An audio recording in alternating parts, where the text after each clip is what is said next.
And this video is for my cousins, especially my cousin Eileen. This is a quick tutorial on how to make Sauerbraten in an instapot rather than making it marinate for days on end in the refrigerator. It's based off Grandma Randalls' recipe. I'm going to put up the ingredients right here. You'll notice I don't have a lot of quantities because a lot of things are to taste. Excuse me, everything's to taste, but you will need an eye of round roast. 2 to 3 pounds is about right. You can use some pickling spice. I prefer McCormick's. That works really well. You need white vinegar, of course. And then you could also need a whole lemon or lemon juice. Absolutely need ginger snaps. And you need an onion, a whole onion, medium or large. You'll need ketchup, and you will need salt and pepper. Again, a lot of these quantities are to taste or to texture, and we'll talk about that in just a second. But here's how I like to make it. First, you take your whole onion, medium or large, again, and you're going to slice it like this. And then you are going to take the Instapot pan or pot, put vinegar in it, and put equal parts water is what I like to do. So I'm going to do that right now. Filling up my water and put that in.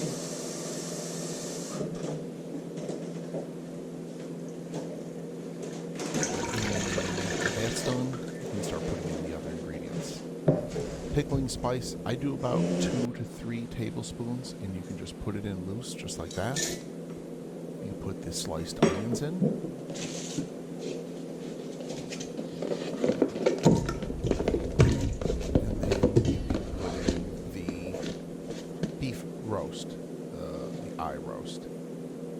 I put in 1, and sometimes I put in 2. My Uncle Doc would be proud of me.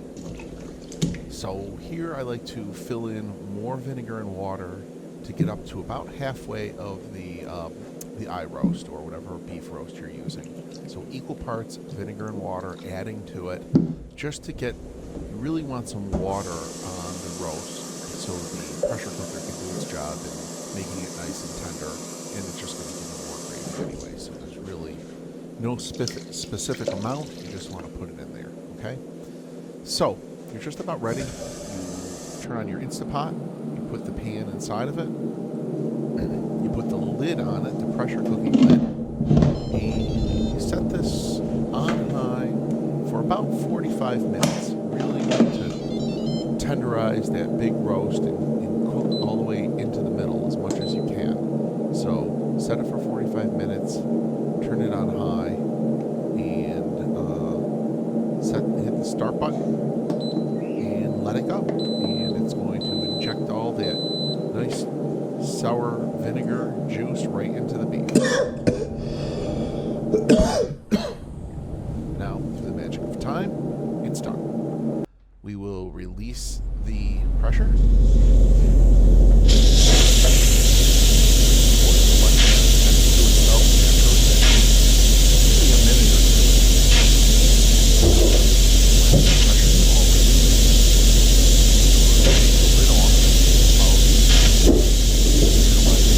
Large Pyrex bowl or a heat-proof bowl.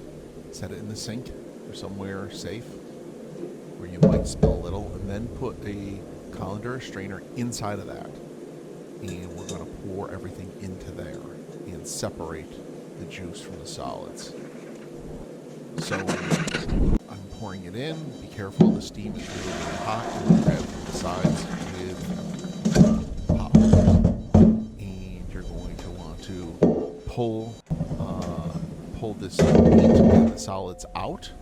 You may even want to rinse off the meat if you want to, but you're going to discard the pickling spice and the onions and just keep the beef, okay? So after you're done with that, you can take the broth or juice and pour that back slowly into the Instapot vessel. But be very, very careful. It's very, very hot, and you don't want to spill a lot of it because you want to use it for the gravy. So here I go, being careful. I spilled a little,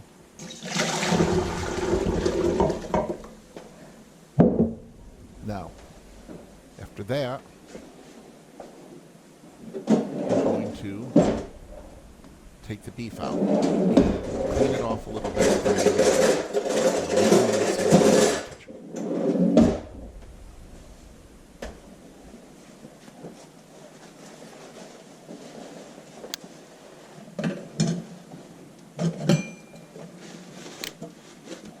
Just get the pickling spices off. You can rinse it if you want. I do it with a paper towel. Whatever's easiest for you. It doesn't matter if you get them all off because this meat is going to go back into the gravy again in just a moment.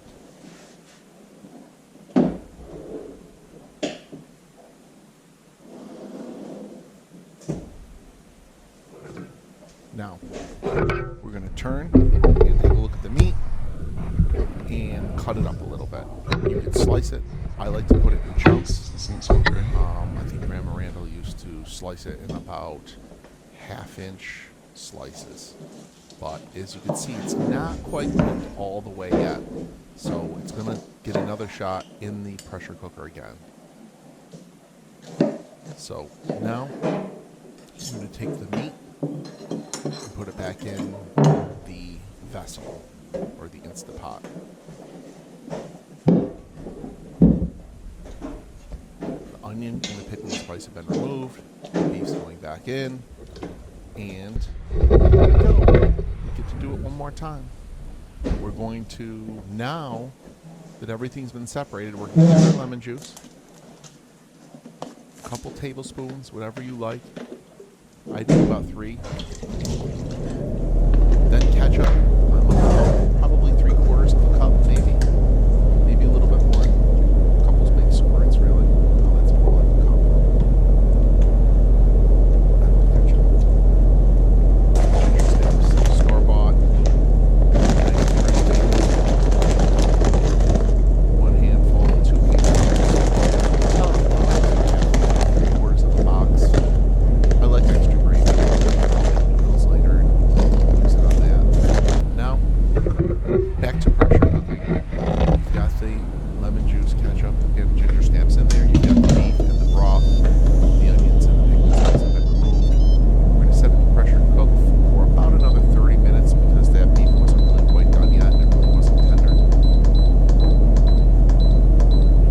we're going to start. And away it goes. So, through the magic of time, we now have removed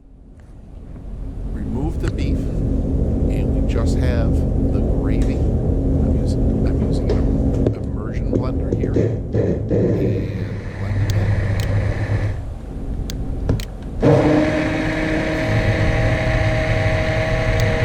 Add a little bit of ketchup, add a little bit of vinegar, and definitely some salt and pepper here. And add a little bit of brown sugar if it's too sour for your taste, but I like it nice and sour. So let it blend, warm it up, select the saute option in the Instapot and warm it up and really thicken it up. If it's not thick enough for you, a little bit of cornstarch might help. It's going to really have pretty much the same flavor as grandma's gravy. Beef after being twice is going to be nice and tender and have that sour juice in it. So here it is. This is the recipe and my method for doing it. And you can have it done in really 2.5 hours from beginning to end, from prep to on the table. And it saves you a couple of days. So I hope you enjoy it. And I will not be making any more recipe videos, but I hope you enjoyed this one. Thanks. Love you. Bye.